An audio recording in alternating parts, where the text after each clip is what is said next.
Bismillahirrahmanirrahim. Assalamualaikum warahmatullahi wabarakatuh. Innal hamdalillah nahmaduhu wa nasta'inuhu wa nastaghfiruh wa na'udzu billahi min shururi anfusina wa sayyiati a'malina.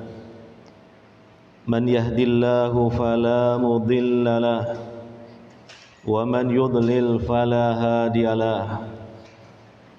Ashhadu an la ilaha illallah wahdahu la syarika lahu wa ashhadu anna Muhammadan abduhu wa rasuluh sallallahu alaihi wa ala alihi wa ashabihi ajma'in wa man tabi'ahum bi ihsanin ila yaumiddin. Wa qala tabaraka wa ta'ala fi kitabihil karim, ya ayyuhalladzina amanu taqullaha wal tanzur nafsum ma qaddamat lighad wattaqullaha innallaha khabirum bima ta'malun. Al-ayah, amma ba'd. Hadirin wal hadirat, para bapak, para ibu, saudara-saudari sekalian yang semoga senantiasa mendapatkan rahmat dan taufik dari Allah Subhanahu wa taala. Alhamdulillah, di subuh di hari ini ternyata kita masih hidup di dunia ini.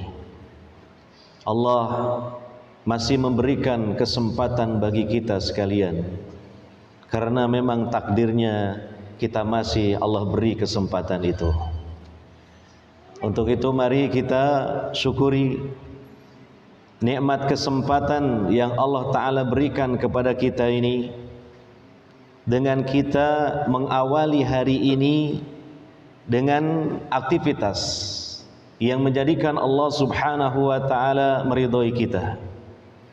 Aktivitas yang tidak lepas dari keimanan, dari amal soleh, dari saling berpesan di antara kita tentang kebenaran, dan saling berpesan di antara kita tentang kesabaran.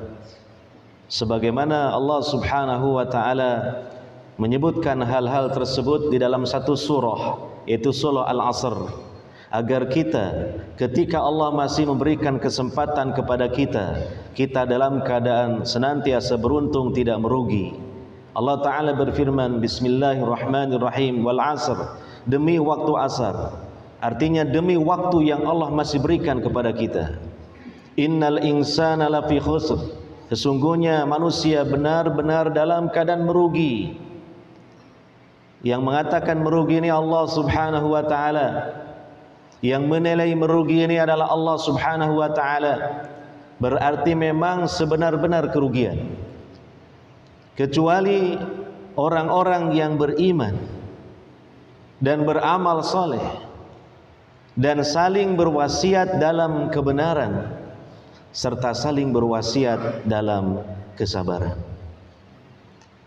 Hadirin wal hadirat yang dimuliakan oleh Allah Subhanahu wa ta'ala, alhamdulillah dengan rahmat dan taufiknya pada kesempatan kali ini kita diberi kemauan dan kemampuan oleh Allah Subhanahu wa ta'ala untuk mendatangi majlis yang mulia ini, untuk kita semua bersama-sama berusaha mendapatkan rizki dari Allah Subhanahu wa ta'ala.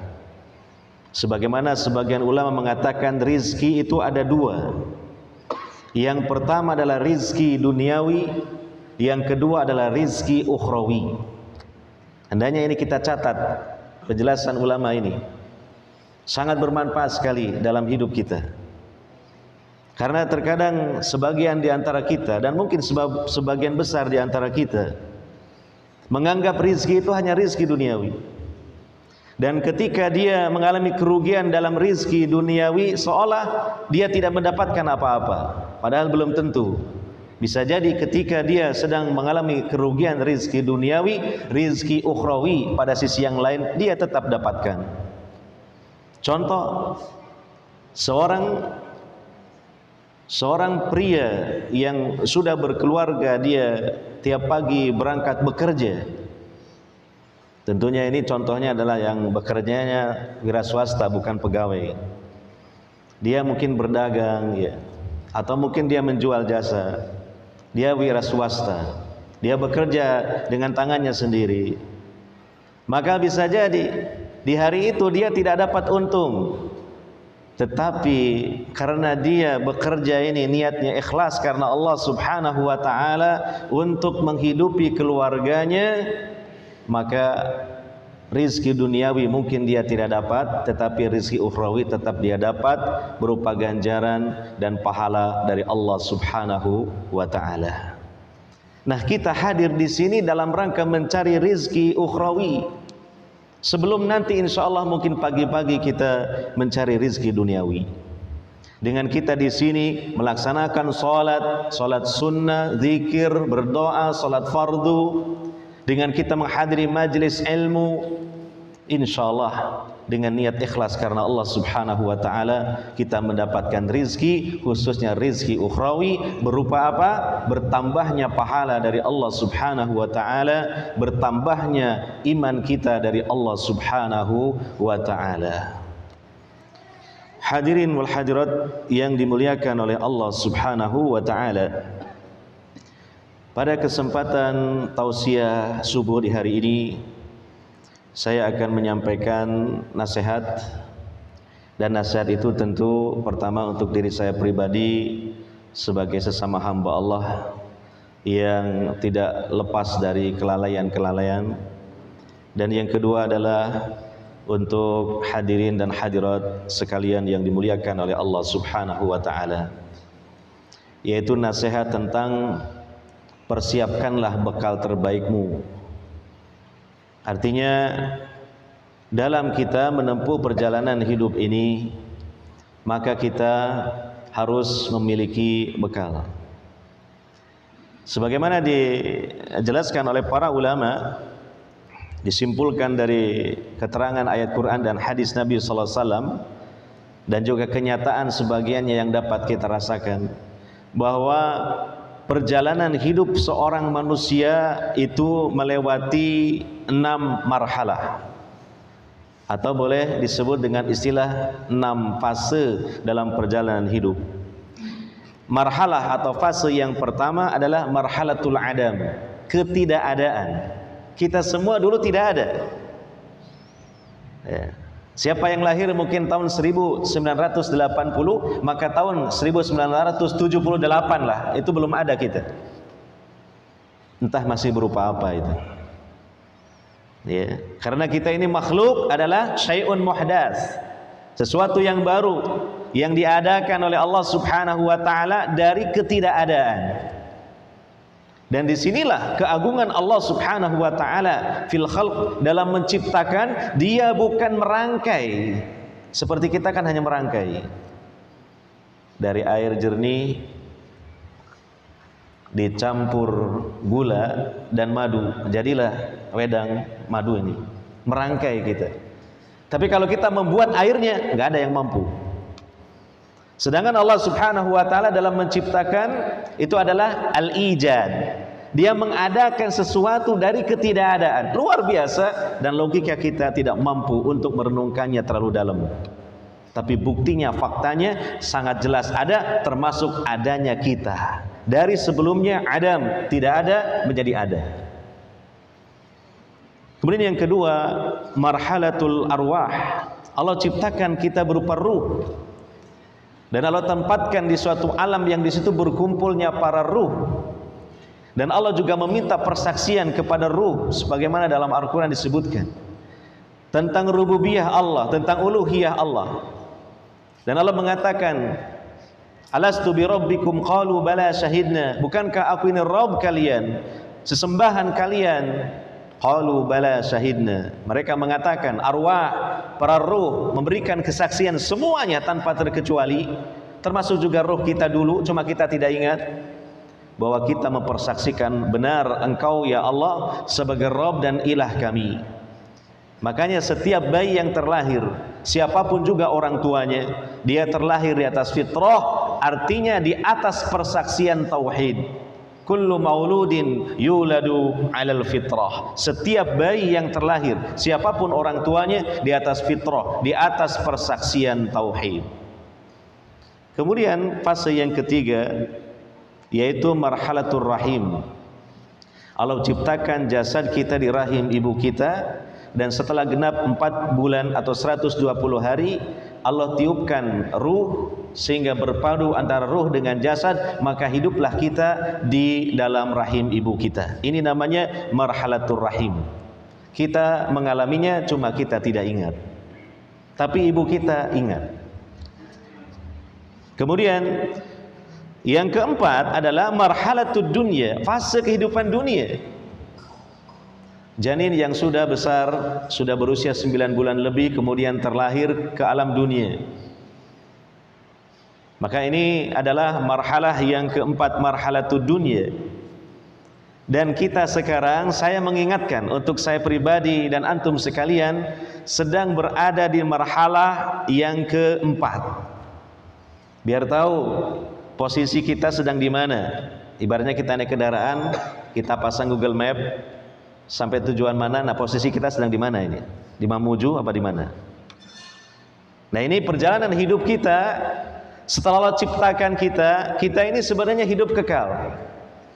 Posisi kita sekarang, saya ingatkan, ada di marhalah yang keempat, marhalatud dunya. Jadi kita sudah melewati marhalah adam, marhalatul arwah, marhalatul rahim, kemudian sekarang marhalatud dunya. Nah, lantas yang kelima adalah marhalatul barzah. Kita hidup di dunia, kemudian kita mengalami mati, lalu kita berpindah ke alam setelahnya, yaitu alam barzah atau alam kubur, yang itu disebut dengan marhalatul barzah. Jadi kematian itu sebenarnya bukan sirna, lepasnya ruh dari jasad duniawi, berpindahnya kita ke fase berikutnya, dari marhalatud dunya memasuki marhalatul barzakh. Sebagian teman-teman kita, sebagian kerabat kita, mungkin keluarga kita, ada yang sudah mendahului kita dan sekarang sedang di marhalatul barzakh, dan kita cepat atau lambat akan menyusul mereka. Makanya coba kita hayati ketika mungkin kita ziarah kubur, kita disunahkan mengucapkan salam dan doanya. Assalamualaikum ahla diyar minal mu'minina wal muslimina wa inna insyaallahu bikum lahikun nas'alullaha lana walakumul afiyah. Bukan sekedar kita ucapkan dengan lisan dan kita lewat begitu saja, tetapi sejenak kita merenung. Luar biasa ucapan ini sebagai nasihat buat kita. Keselamatan, kesejahteraan untuk kalian wahai para penghuni alam kubur dari kalangan kaum muslimin dan mukminin. Sesungguhnya pasti insya Allah kami akan menyusul kalian. Ini yang harus membuat kita bergetar hati kita. Apa yang kita punya ini akan kita tinggalkan, kendaraan kita, rumah kita, keluarga kita, bahkan jasad kita akan kita tinggalkan dan menyusul mereka ke alam barzah. Nasihat yang mendalam buat kita untuk kita sadar dan jangan lalai.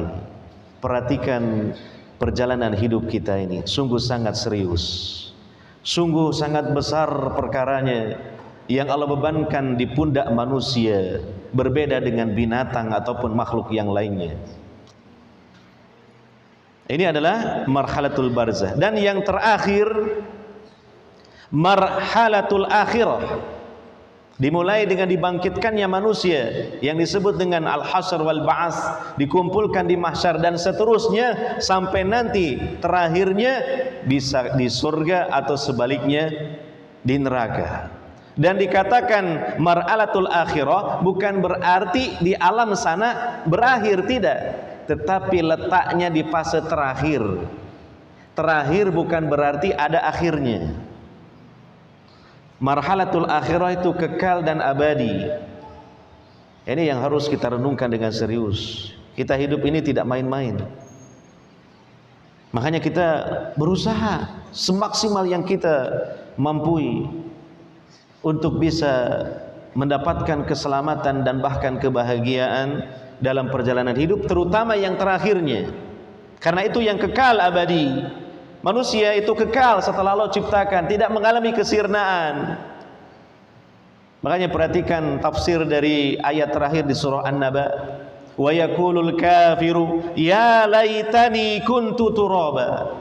Itu dijelaskan ketika orang kafir melihat bahwa binatang-binatang saja dikisos, dihisab oleh Allah Subhanahu wa taala, dan setelah mereka dikisos, mereka dikembalikan menjadi tanah. Demi melihat pemandangan itu, orang kafir berandai-andai. Wa yaqulul kafir ya laitani kuntu turaba. Aduhai celaka aku, andaikan aku seperti binatang saja.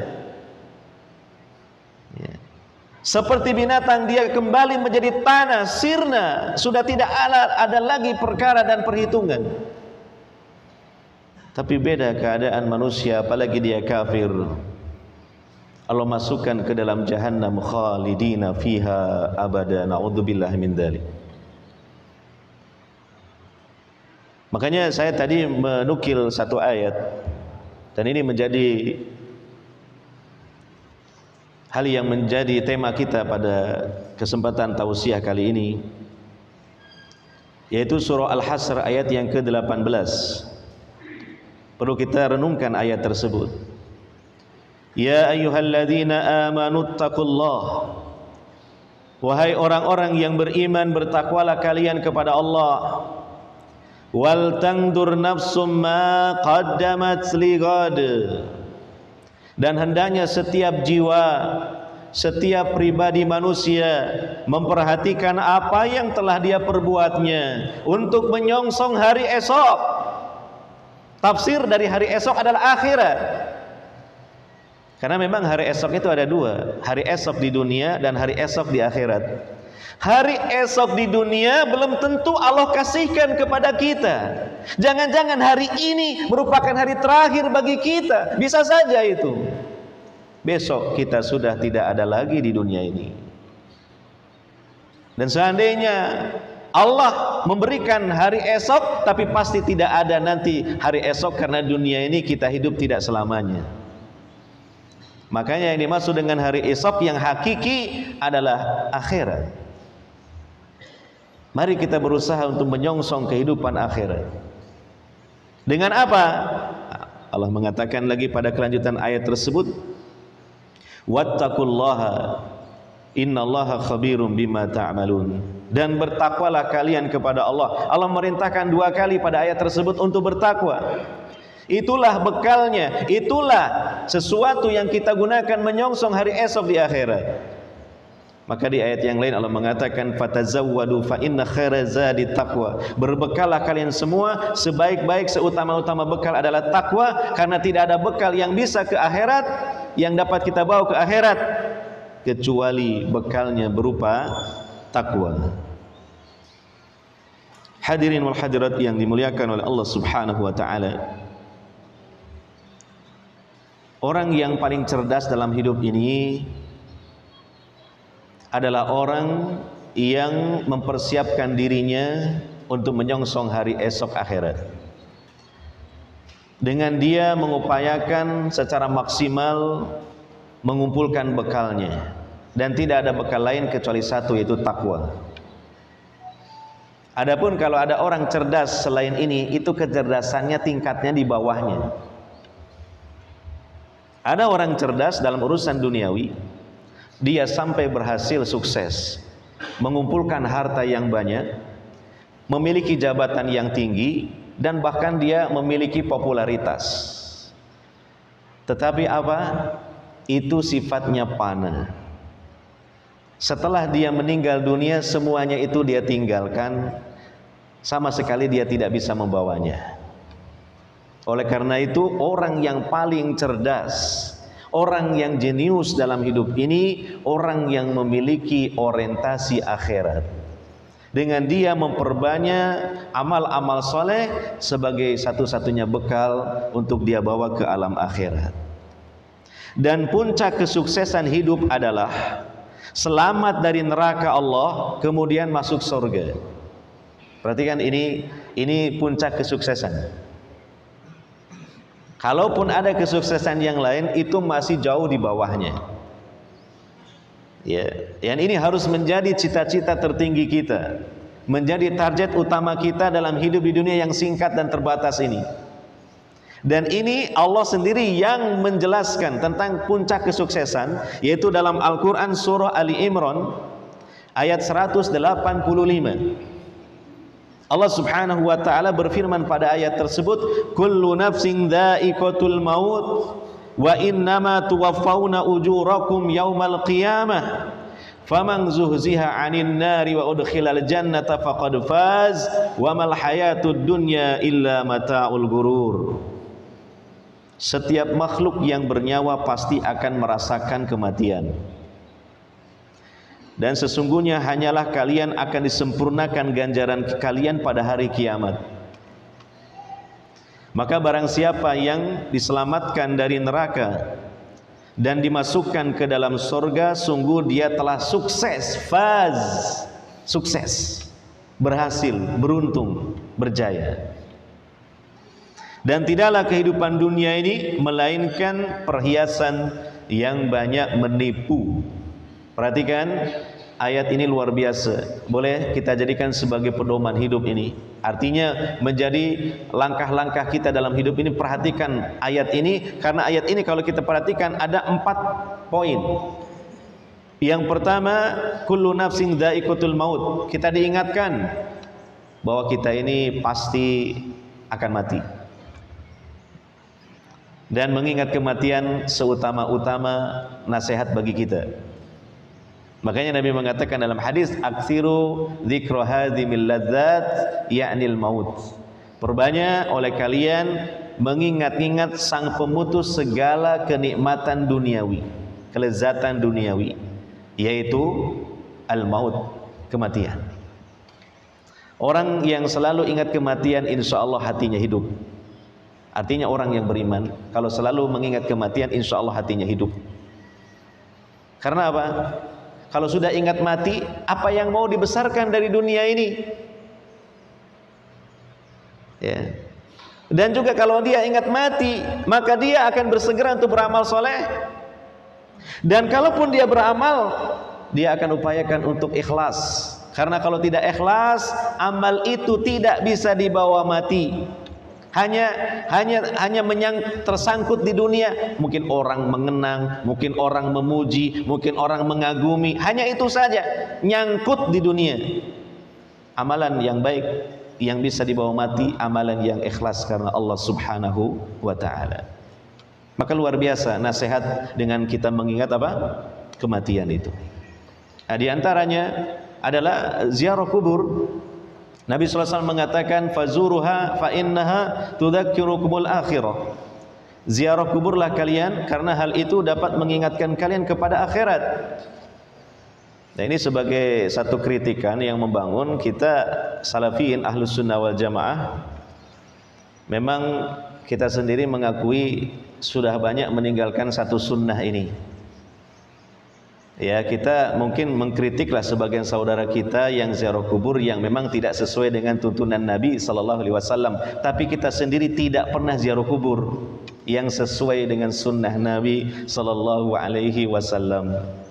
Yaitu tujuannya apa? Mengingatkan kita kepada kematian, mengingatkan kita kepada akhirat. Dan itu bisa melembutkan hati. Ya.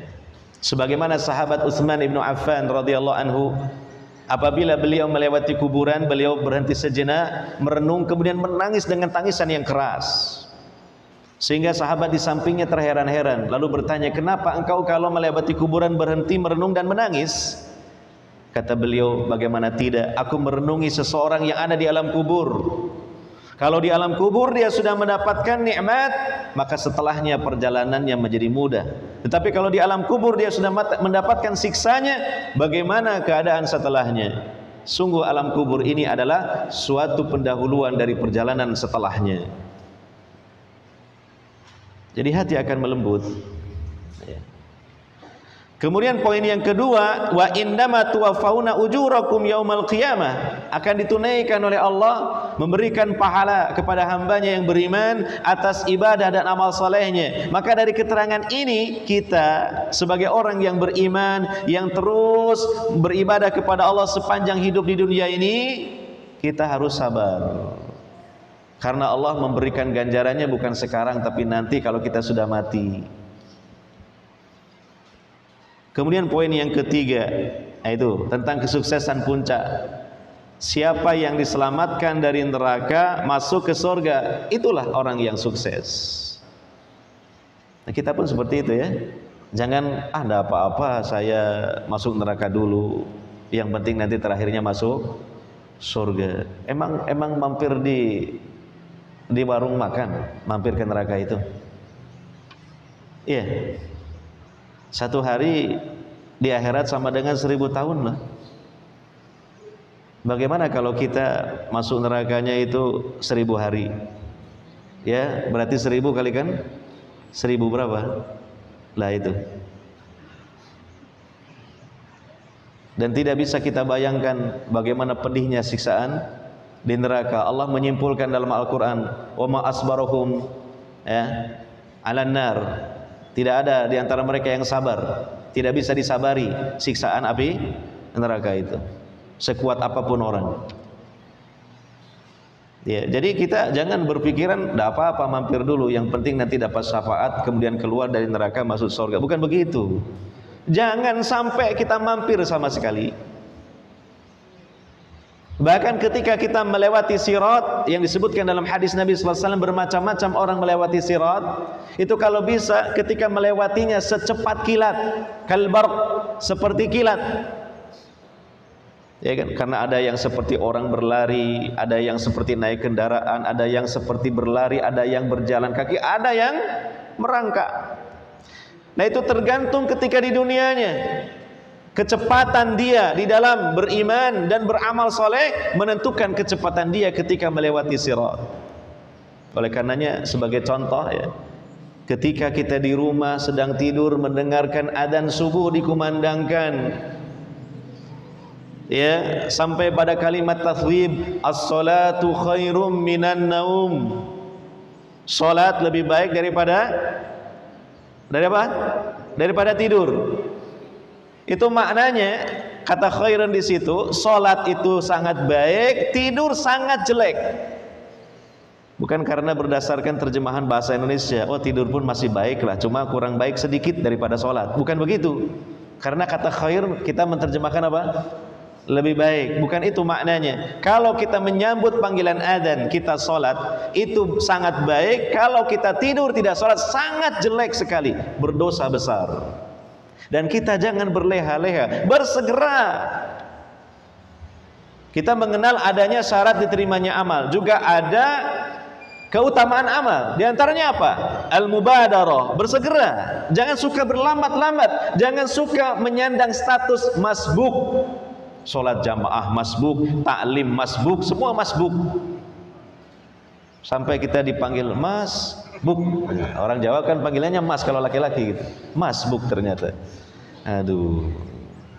Karena itu nanti mempengaruhi kecepatan kita ketika melewati sirat. Yang mengerikan, jembatan yang kecil, menggelincirkan, dan ada kalalib-kalalib di atasnya, penyambar-penyambar yang siap menyambar kita. Di bawahnya neraka yang sudah mengalami 3 tahap pemanasan. 1000 tahun ya warnanya merah, 1000 tahun warnanya putih, 1000 tahun hitam pekat. Jadi warna api neraka itu bukan merah. Jangan kita membayangkan oh di neraka itu terang benderang karena tempatnya api. Tidak demikian. Apinya itu hitam pekat, hitam gelap. Jadi sangat mengerikan ketika kita melewati sirat. Makanya kita berusaha dalam kebaikan-kebaikan itu bersegera. Duluan begitu. Jangan berlambat-lambat. Ya. Wa mal hayatud dunya illa mata'ul ghurur, dan tidaklah kehidupan dunia ini kecuali perhiasan yang banyak menipu. Semoga kita tidak menjadi korban penipuan dunia. Hadirin wal hadirat yang dimuliakan oleh Allah Subhanahu wa taala. Untuk itu wajib untuk kita saling mengingatkan dalam hal meraih kesuksesan tersebut. Selamat dari neraka dan masuk ke dalam surga. Kenapa? Pertama, banyak hamba-hamba Allah yang lebih mengutamakan kehidupan dunia daripada akhirat. Dan sekarang ini terjadi. Allah Ta'ala berfirman dalam Al-Quran, bal tu'thirunal hayatad dunya wal akhiratu khairu wa abqa. Akan tetapi mereka lebih mengutamakan kehidupan dunia, sedangkan kehidupan akhirat itu lebih baik dan kekal. Kita lihat, terkadang kita juga sedikit banyak terpengaruh dengan arus pemikiran dan aktivitas manusia di zaman kita sekarang ini, yang dibesar-besarkan urusan dunia. Aktivitas yang diutamakan aktivitas dunia, untuk akhirat itu sisanya kalau bersisa. Wah, ini mumpung ada waktu longgar, saya ikut taklim, jadi sisa waktunya. Iya kan? Ayo Pak ikut pengajian. Mohon maaf saya masih sibuk. Nanti saja kalau sudah pensiun. Jadi sisa. Kenapa aktivitas untuk mencapai kesuksesan akhirat tidak dimasukkan juga ke dalam kesibukannya? Karena dia beralasan, mohon maaf saya belum bisa karena saya masih sibuk. Masukkan ke dalam kesibukan Anda sebenarnya. Bahkan justru itulah kesibukan yang lebih diutamakan. Nah ini, jadi ini yang terjadi sekarang ini, banyak terjadi di mana-mana. Bal tu'thirunal hayatad dunya wal akhiratu khairu wa abqa. Padahal semakin lama dunia ini semakin kita tinggalkan, dan akhirat akan segera datang menjelang. Itulah mungkin salah satu kelalaian kita. Lalu bagaimana kalau kita tidak saling mengingatkan tentang hal ini? Semakin lalai dan tidak terasa. Tahu-tahu sadar ketika ajal sudah dekat. Yang kedua, banyak hamba-hamba Allah yang lalai dari akhirat. Disebutkan dalam Al-Quran surah Ar-Rum ayat 7, ya'lamuna zahiran minal hayatid dunya wa hum 'anil akhirati hum ghafilun. Mereka mengetahui yang zahir dari kehidupan dunia. Mereka siapkan ilmunya segala macam untuk meraih kesuksesan dunia. Akan tetapi untuk urusan akhirat mereka lalai. Mereka lalai. Ini mungkin bagian dari kelalaian kita. Kalau untuk ilmu dunia, Masya Allah, bajunya pun harus khusus, fasilitasnya mewah megah. Di dalam kelas pun disediakan fasilitas yang begitu lengkap. Giliran untuk menuntut ilmu agama, untuk kehidupan akhirat, kadangkala buku pulpen saja lupa, ketinggalan. Iya. Sajadah yang biasa kita pakai untuk sholat saja mungkin baru dicuci setahun sekali. Ini coba introspeksi diri kita. Jangan-jangan kita termasuk orang-orang yang lebih mengutamakan kehidupan duniawi daripada kehidupan ukhrawi. Kemudian yang ketiga, kesempatan untuk meraih kesuksesan di akhirat ini semakin menyempit. Semakin lama kita semakin mendekati lubang kematian kita masing-masing.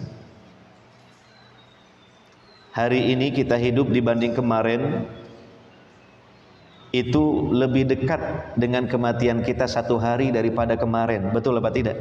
Iya.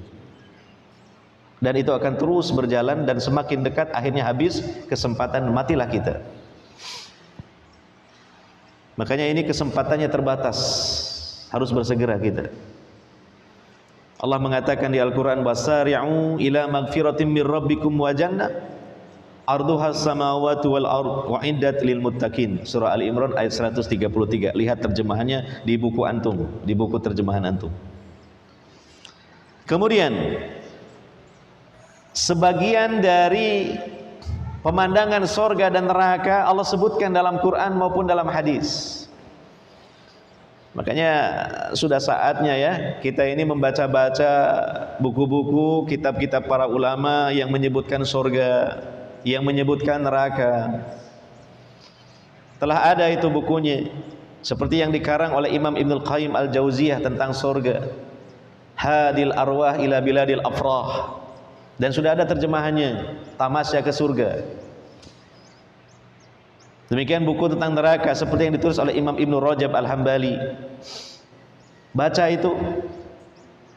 Masa kita ingin kesuksesan di akhirat, selamat dari neraka, ingin masuk ke surga, kita nggak ngerti bagaimana gambaran surga dan neraka itu. Kalau kita baca Quran tiap hari khatam dari awal sampai akhir, tiap hari. Tapi kita tidak pernah membaca buku tentang surga dan neraka. Padahal itu berita yang hak dari Allah Subhanahu wa ta'ala. Dan nantinya akan menimbulkan targhib wa tarhib. Kita membaca buku tentang surga, kita tertarghib, termotivasi. Semakin kita kuat, tegar, sabar, semangat dalam beribadah kepada Allah Subhanahu wa ta'ala. Karena dorongannya surga diantaranya. Dan juga kita dengan membaca buku tentang neraka, kita akan tertarhib, merasa takut. Sehingga kita tidak bermudah-mudah untuk menceburkan diri kita dalam lubang kemaksiatan. Dan seandainya pun sudah tercebur, segera keluar, bertaubat kembali kepada Allah Subhanahu wa ta'ala. Ya. Sebagai contoh ya, kita menukil dalam beberapa hadis yang sahih tentang gambaran surga. Misalnya dalam hadis riwayat Imam Muslim, inna fil jannati lasuqan ya'tunaha kulla jumu'atin fatahubbur rihus shimali fatahsu fi wujuhihim wa thiyabihim fayazdaduna husna wa jamala fayarji'una ila ahlihim wa qad izdadu husna wa jamala fayaqulu ahluhum wallahi laqad izdadtum ba'dana hasanan wa jamalan fayaquluna wa antum wallahi laqad izdadtum ba'dana hasanan wa jamalan. Ini di surga ada pasar yang penduduk surga biasa mengunjunginya di hari Jumat. Ini hari apa sekarang? Ya, hari Jumat ini. Tapi ini Jumat di dunia. Di akhirat di surga juga ada hari Jumat. Penduduk surga mereka mengunjungi pasar. Ya. Dan tidak usah repot-repot harus bawa uang dan sebagainya tentunya kan. Ya, jadi di sana juga ada kegiatan yang sekarang di dunia ini ibu-ibu paling suka. Apa itu? Shopping.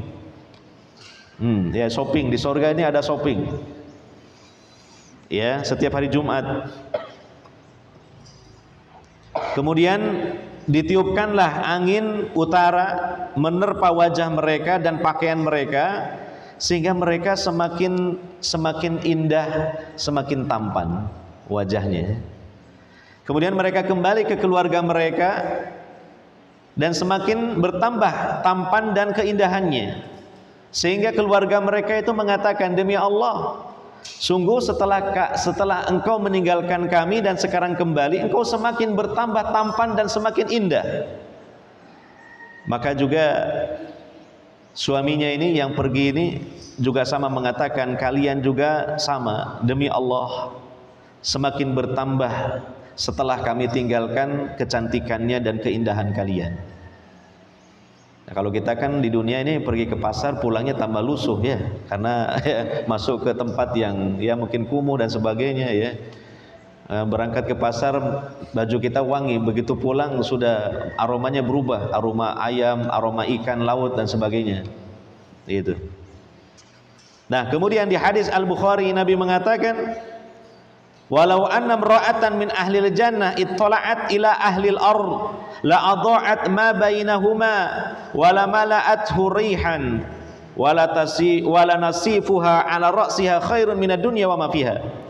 Seandainya bidadari dari surga itu menampakkan dirinya ke penduduk bumi, maka akan memancarkan cahaya antara surga dan bumi itu, dan juga akan dipenuhi dengan semerbak wangi.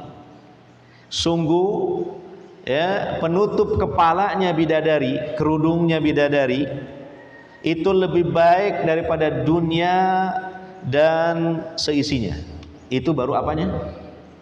Kerudungnya. Lalu bagaimana yang pakai kerudungnya? Iya, kerudungnya saja lebih baik daripada dunia seisinya. Lalu bagaimana yang pakai kerudungnya? Itu. Nah, dan ini adalah gambaran yang sederhana. Hakikatnya tentu lebih hebat lagi. Nih. Kemudian juga Nabi SAW bersabda, dan ini adalah kenikmatan surga yang paling tinggi dalam hadis riwayat Imam Muslim, yang artinya jika penduduk surga telah masuk surga, Allah berfirman, maukah kalian menerima tambahan? Mereka menjawab, bukankah engkau telah memutihkan wajah kami, memasukkan kami ke dalam surga dan menyelamatkan kami dari neraka? Maka Nabi SAW bersabda, lalu Allah Azza wa Jalla menyingkap hijab, maka tidaklah mereka diberikan sesuatu yang lebih mereka sukai daripada melihat Allah Rabb mereka. Melihat wajah Allah, itu kenikmatan surga yang paling tinggi. Dan ahlu sunnah wal jamaah punya keyakinan Allah memiliki wajah sesuai dengan keagungan dan kemuliaannya. Dan pada hari akhirat nanti penduduk surga, Allah akan menampakkan wajahnya, dan itu kenikmatan yang paling tinggi bagi mereka. Makanya di dunia paling tidak jangan kita tidak meyakini Allah punya wajah, atau wajah Allah ditakwil dengan penakwilan yang lain-lain tanpa dalil yang sahih. Khawatirnya nanti nggak dapat melihat wajah Allah di akhirat, kan gitu.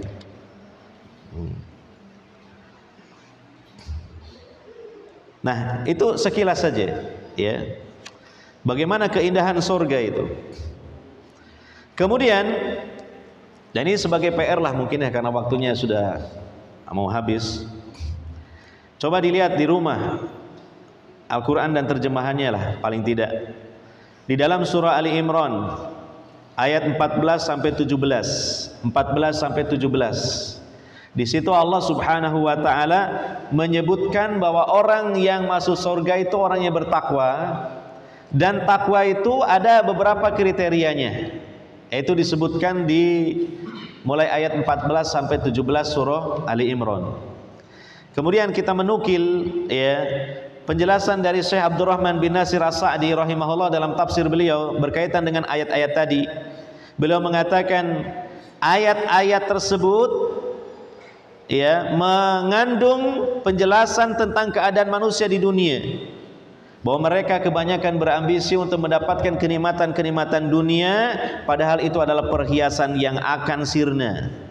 Kemudian Allah menjelaskan sifat tentang sorga dan apa-apa yang ada di dalamnya berupa kenikmatan-kenikmatan. Dan juga Allah menyebutkan kelebihan-kelebihan sorga daripada dunia. Ya, ini menjadi satu peringatan, tanbih, agar manusia lebih mengutamakan surga daripada dunia, yaitu dengan cara dia memperbanyak amal-amal soleh. Dan Allah menyebutkan sifat dari penduduk surga bahwa mereka adalah orang-orang yang bertakwa, dan Allah memerinci tentang khisalut taqwa, kriteria-kriteria takwa pada ayat tersebut. Kemudian di akhir dari penjelasannya ini yang menarik bagi kita sebagai renungan, beliau mengatakan, fahadhil khisalu yazinul abdu nafsah hal huwa min ahlil jannah amla. Maka perangai-perangai penduduk sorga ini hendaknya seorang hamba menimbang dirinya sendiri, apakah dia termasuk calon penduduk sorga atau bukan. Bisa kita perkirakan dari sekarang, kalau kita melihat kriteria-kriteria calon penghuni sorga mulai ayat 14 sampai 17 surah Ali Imran. Silakan pelajari dan kemudian penuhi kriteria itu. InsyaAllah itu menjadi sebab kita dapat rahmat Allah, dan dengan rahmat Allah kita dimasukkan kelak ke dalam surga. Cuma ketika ternyata tidak ada satupun kriteria yang kita miliki, nah ini yang mengkhawatirkan. Makanya kata Syekh As-Sa'di, timbanglah dirinya, bercerminlah dirinya dengan melihat kriteria-kriteria calon penduduk surga ini. Apakah dia layak untuk masuk ke dalam surga ataukah tidak layak? Jadi dapat kita timbang di situ. Oh ternyata poin ini alhamdulillah saya punya, poin ini alhamdulillah saya ada, dan seterusnya. Istiqomah lah, insya Allah. Itu sebagai sebab kita masuk ke dalam surga. Hadirin wal hadirat yang dimuliakan oleh Allah Subhanahu wa taala.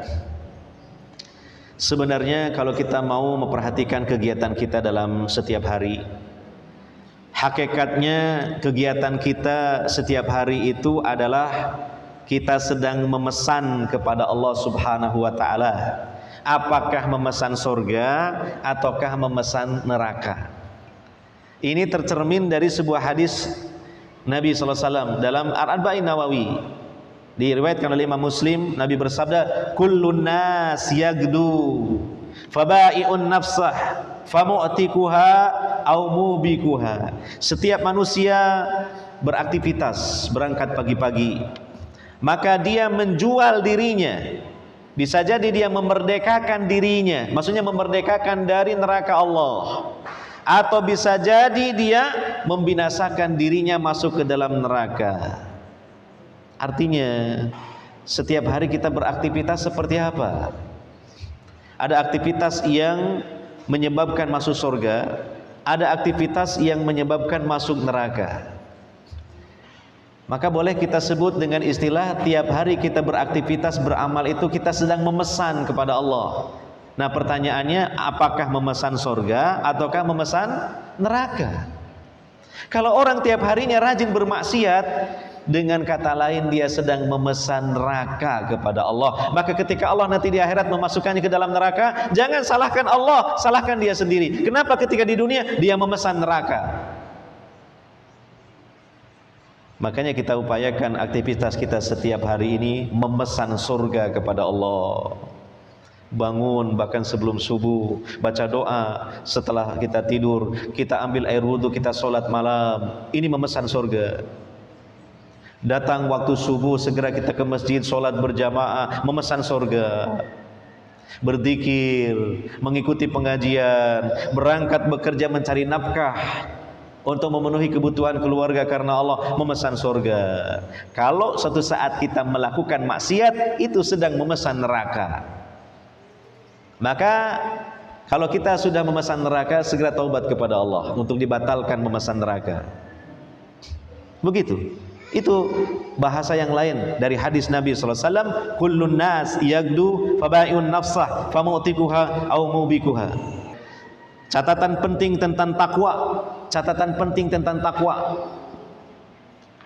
Definisi takwa yang paling lengkap itu dari Thalaq bin Habib rahimahullah, seorang tabi'in, yaitu mengamalkan ketaatan kepada Allah di atas cahaya dari Allah dalam rangka mengharap pahala kepada Allah, meninggalkan maksiat di atas cahaya dari Allah karena takut azab Allah. Perhatikan di sini, takwa itu melaksanakan perintah dan menjauhi larangan, harus di atas ilmu. Makanya kita tetap rajin dan mencintai majelis ilmu seiring dengan kita sedang mengupayakan ketakwaan. Dan ketakwaan ini menjadi syarat untuk masuk ke dalam surga. Makanya jangan tinggalkan majelis ilmu. Jangan karena pandemi 2 tahun lalu kemudian ya sudah mereda, masih dilanjutkan lagi pandeminya. Maksudnya tidak lagi hadir di majelis ilmu. Sayang sekali. Karena bagaimana kita akan bisa menyempurnakan ketakwaan kalau kita sedikit ilmunya? Karena takwa itu adalah mengamalkan ilmu. Perintah Allah kita laksanakan, larangannya kita tinggalkan. Itu. Ya. Kemudian yang kedua, unsur terpenting dalam takwa itu adalah muraqabah. Selalu merasa diawasi oleh Allah. Ya. Seperti Allah berfirman tentang Nabi Muhammad SAW dalam surah As-Su'ara ayat 218 sampai 220. Alladzi yaraka hina takum wa taqallubuka fis sajidin innahu was-samiul alim. Silakan dilihat terjemahannya. Jadi ini yang terpenting adalah supaya kita bisa bertakwa di mana saja, selalu merasa diawasi oleh Allah. Dan ketika kita sedang menjalankan ibadah pun sedang diawasi oleh Allah. Makanya bukan sekedar kita sholat karena kita takut kepada Allah, tapi sedang sholat pun harus merasa diawasi oleh Allah. Oleh karena itu kalau kita tidak mengupayakan khusyuk dalam sholat, kita malu kepada Allah karena Allah sedang melihat kita. Badan kita di masjid, tapi hati kita tertinggal di rumah. Badan kita di masjid, tapi hati kita masuk ke Indomaret, Alfamaret. Ini jangan sampai. Kita upayakan peningkatan ketakwaan kepada Allah dengan suatu keyakinan Allah selalu melihat kita. Yang ketiga, wajib kita bekerja sama dalam merealisasikan ketakwaan. Wa ta'awanu 'alal birri wat taqwa wa la ta'awanu 'alal itsmi wal udwan. Jangan kita sendirian, karena ada amal-amal jama'i yang kita tidak bisa sendirian. Kita mau bikin masjid, nggak mungkin sendirian. Kita mau memakmurkan masjid, nggak mungkin sendirian. Kita mau sholat berjamaah, nggak mungkin sendirian. Kita ingin berdakwah, nggak mungkin sendirian. Kita ingin membuat lembaga-lembaga pendidikan untuk memberikan pencerahan bagi keluarga dan masyarakat kita, mustahil sendirian. Maka harus ta'awun di antara kita. Oleh karenanya, maka pertama, pererat ikatan ukhuwah imaniyah, pererat ukhuwah imaniyah, persaudaraan, apalagi seakidah semanhaj, ini saudara kita. Jadi bagaimanalah gambaran bersaudara itu kan? Ya, kita harus peduli dan seterusnya. Yang kedua, berakhlak mulia. Kata Imam Ibnu Mubarak, akhlak mulia itu ada 3. Pertama apa? Senantiasa bertemu dengan saudaranya dengan keadaan wajah yang ceria, senyum. Yang kedua, memberikan kebaikan. Yang ketiga, mencegah agar saudaranya tidak terkena bahaya. Itu akhlak yang mulia. Dan termasuk perkara yang banyak memasukkan manusia ke dalam surga adalah akhlak yang mulia. Yang ketiga, jauhi hasad. Hasad ini, masya Allah, mudah sekali manusia terjangkit hasad. Hasad di antara para ustadz, hasad di antara para tulabul ilmi. Dan anehnya hasad itu biasanya kepada yang sejawat. Orang jualan pangsit mie ayam, hasadnya kepada yang menjual mie ayam lagi, bukan kepada tukang bakso, padahal mirip. Itu hasad. Ya, jauhi hasad. Hasad itu dosa besar, dosa besar. Dan siapa yang bisa membersihkan jiwanya dari hasad, keutamaannya sangat besar, Allah jamin surga. Itu ada dalam hadis riwayat Imam Ahmad. Kemudian hendaknya kita berlapang dada, mudah memaafkan kesalahan teman kita, melupakan kesalahan teman kita. Ini penting sekali. Yang keempat, bekerja sama dalam amal-amal kebaikan jama'i. Itu tadi. Ya, kita bikin yayasan. Ini banyak yayasan di sini saya lihat. Ya, maka pesan saya, jangan dibesar-besarkan yayasannya, besarkan programnya saja. Karena apa? Setiap kita bikin yayasan, perkumpulan kebaikan semacam ketakmiran, ada seksi-seksi, seksi ini bendahara dan sebagainya, seksi dakwah ya. Itu ada seksi yang tidak kelihatan oleh mata kita, tidak ditulis juga di papan pengumuman. Itu seksi pengacau dan penghancur amal kita. Kemudian yang menempati seksi itu adalah setan. Itu ada itu, walaupun nggak kelihatan. Ini pesan dari saya, setan itu ada, jadi seksi, ikut di situ, nimbrung. Ya, merusak pahala kita, merusak keikhlasan kita, meniupkan kebencian, suudon dan sebagainya. Maka yayasan ini jangan dibesar-besarkan. Besarkan programnya. Yayasan itu untuk ekstern itu sebagai legitimasi, mengamankan aset kita di hadapan hukum negara supaya aman. Yang kedua, ke dalam intern untuk koordinasi, untuk manajemen bagian ini biar tertata dengan bagus. Lebih dari itu saya kira jangan dibesar-besarkan, karena menjadi sebab perpecahan. Itu terjadi di mana-mana. Karena saya juga ngurus yayasan di Jawa Timur, ada beberapa yayasan. Itu hendaknya diperhatikan. Besarkan programnya, cari pahala di situ. Itu tadi, untuk keluar legitimasi ke dalam koordinasi. Ya. Kemudian senantiasa kita tawasi bil haq wa tawasi bis sabr. Nah, semacam begini, saling menasihati, saling menegur dengan lemah lembut, ya, dengan kasih sayang, dengan akhlak yang terpuji, kita menegur, kita memberikan masukan. Ya, kritikan kita adalah membangun, bukan merusak. Ya. Kemudian yang keenam adalah ya saling mendoakan kebaikan di antara kita. Nah, inilah ya, jadi kita bangun semua itu dalam rangka apa? Mengerucut kepada satu hal tadi, menggapai kesuksesan yang puncak hakiki, kesuksesan di akhirat, selamat dari neraka, masuk ke dalam surga, bahkan mudah-mudahan nanti bisa kita berkumpul lagi di surga sana. Iya, amin ya rabbal alamin. Demikian, mohon maaf kalau kepanjangan ceramahnya. Ya, saya cukupkan sampai di sini saja, dan mungkin antum juga mau beraktivitas, silahkan. Mohon maaf saya mungkin sedikit mengambil waktunya. Ya, semoga Allah Subhanahu wa taala senantiasa mencurahkan rahmatnya dan taufiknya kepada kita sekalian sehingga kita meraih kesuksesan di akhirat tadi. Demikian, wassallallahu ala nabiyina Muhammadin wa ala alihi washabbihi ajmain. Subhanakallahumma wa bihamdika asyhadu an la ilaha illa anta astaghfiruka wa atubu ilaik. Wassalamualaikum warahmatullahi wabarakatuh.